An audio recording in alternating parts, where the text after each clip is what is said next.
What's going on, everyone? We are back for another reaction. Today we're going to be checking out a couple guys from the Heartstopper cast, Kit Connor and Joe Locke. Guys, if you're new here, my name is Max. I'm a communication skills coach. What I do on this channel is I look at all different types of people's communication skills and I give you my thoughts. If this is your thing, hit that subscribe button. I appreciate it. Thank you for being here. Let's check out the video today. Very first reaction to Kit Connor and Joe Locke. Here we go. They put like different things in their chocolate. Oh, pamplemousse. Yeah, okay. that's a great word. And I was just like, this is And not he kept nice. telling everyone that. This dude, Joe, looks actually kind of familiar. I don't think I've ever seen Kit before, but I feel like I've seen Joe in another show. That's what happens when you have the name Joe. It rhymes with things that you don't mean to rhyme it with, so. Sorry, Joe. Loved filming all of the rugby scenes. They were all really fun. They were a bit scary at first, but they were, you know, it was a lot of fun, and you know, the nice weather. It was great. It was great. Probably also one of my most enjoyable scenes to film was a scene that I have with Will Gow, who plays Tao, and Right away, Kit Connor seems to be a little more on the extroverted side than Joe Locke is. Joe Locke, I'm going to play off his name here, and I apologize for the horrible pun, but his eyes are locked in on Kit while he's speaking.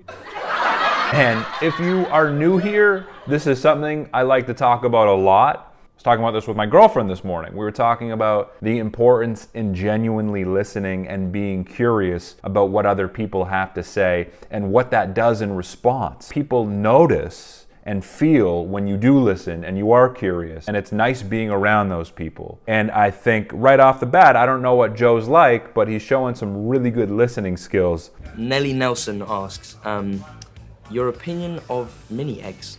I love mini eggs. Mini eggs are so good. Although I had some when I was in New York. Kit seems to be a little more like classically polished in his communication compared to Joe, who might seem to me a little bit more on the introverted side, or just a little quieter, is not as comfortable sort of putting it on for the camera.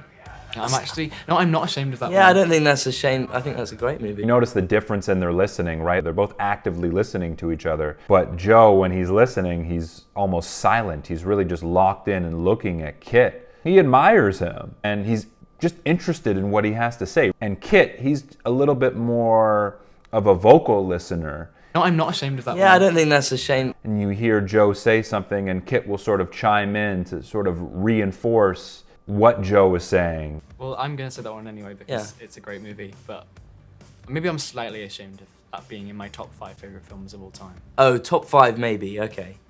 Yeah, that's pretty embarrassing. But yeah, that's It's just fine. a really good film. That's a great film. And by almost answering the questions in a tone that is a question in itself. Maybe I'm slightly ashamed of that being in my top 5 favourite. Like he's not 100% sure or decisive in his response, and he's sort of opening up the answer to Kit, right? Maybe I am this way, and he looks at Kit almost as a nudge and as an acknowledgement to say, what do you think? Do you think I am?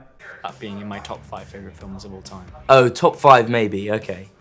Yeah, that's pretty embarrassing. But yeah, that's It's just fine. a really good. So some people, when they like communicate and they answer a question, they're more comfortable, or they enjoy just speaking directly to one person and answering the question, whereas some people might not be as comfortable. And even for myself, who's probably more on like the extroverted side slightly, I don't necessarily like getting into a monologue all the time. And especially if there's people around me, I want to make sure that they're feeling engaged as well, right? So I think Joe might be more that way, wants to engage people. And that's his thing, you know, that's his thing, that he likes Adele. That's, yeah. Adele is pretty great, to be fair. Adele, see? I think. Yeah.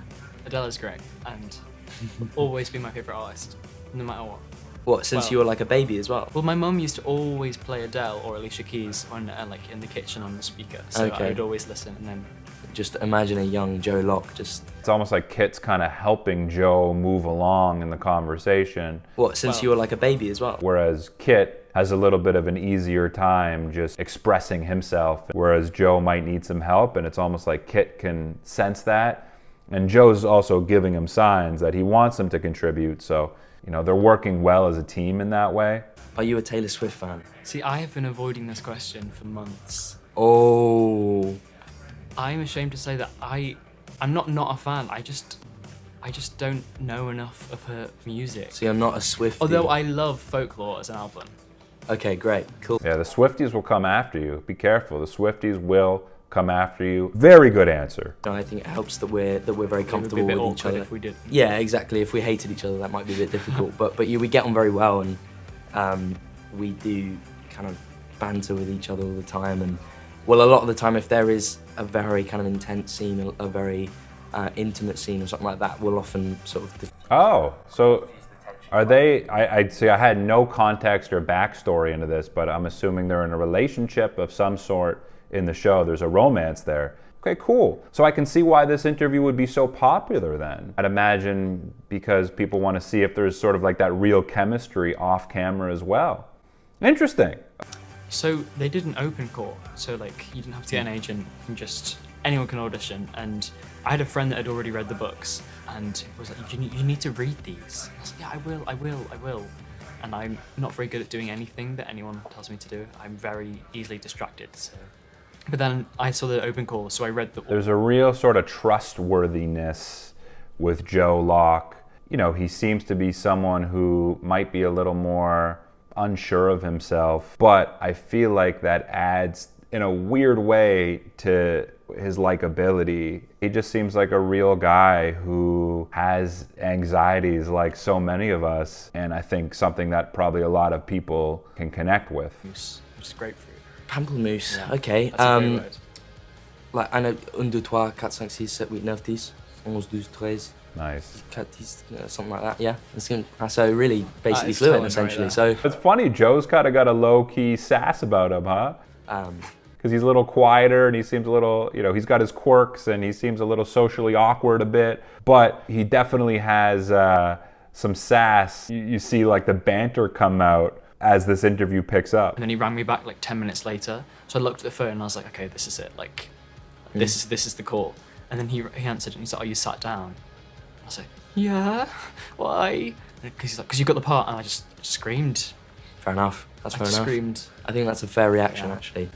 That's cool, right? And you got Kit kind of supporting him and really like doing a good job of like validating almost everything Joe says. That's a fair reaction, actually. He's a good sidekick to Joe. He's really like assisting him throughout this interview and like helping bring things out of Joe. Because he's this, you know, the captain of the rugby team and very popular guy in school, everyone kind of assumes that he's this sort of stereotypical straight rugby player, and I think that that's something that, you know, he has to deal with, and I think that a lot of people can relate to those kind of internal conflicts and those kind of expectations that people have to go through. Well said, well said.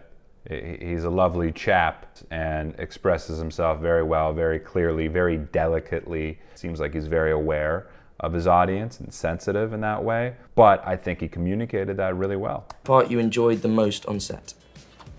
All of it. Can I say that? Like, No, you can't.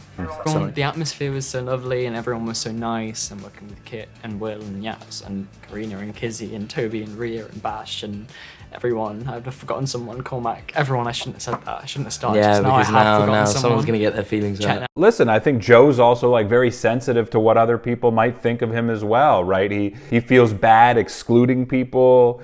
You know, he felt bad about even not being a Taylor Swift fan. I'm not a fan. And it might be a younger generation thing about like being very concerned about what the audience thinks about you. It's okay, dude, if you're not a Taylor Swift fan. That's fine. You can say it. But I think, you know, it could be part of his personality. It could also be part of the culture that we're in right now. But I do think that Joe is a sensitive person. You know, Bash is incredible in the show and really is absolutely sort of terrifying and really puts you kind of on edge. And you do slightly hate him, and when I say slightly, I mean, you know, significantly. Go on, piss off. You do hate him, and which is, you know. Kit's so nice, man. He's a leader in a way. He just seems like a very confident guy, a guy who's sure of himself, and a guy who puts other people first, very humble. You know, I can see Kit being a big star, right? He's got those qualities about him from a communication perspective. Just there, I always say, when we're able to put other people on a pedestal, like he just did there about that character, Bash, I think his name was they were talking about. You know, Bash is incredible in the show. There's something that draws us in. It kind of makes us trust that person just a little bit more. just a little bit more. That's what humility does. And we're more likely to listen to people that we trust. For those who don't know, I'm from the Isle of Man, and chips, cheese and gravy is like our national dish. And hear me out before you like say, "Oh, that's gross." Canada have poutine, which is different. It's not the same. We were actually first. I don't know if that's true. I'm just going to say it. So they actually copied us. Okay, good. But yeah. So yeah.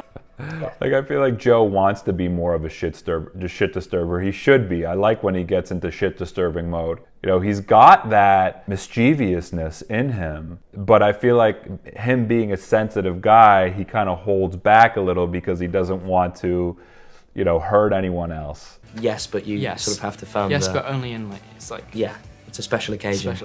I mean, I love poutine, so yeah, sometime I'll go to the Isle of Man and have this chips, cheese and gravy.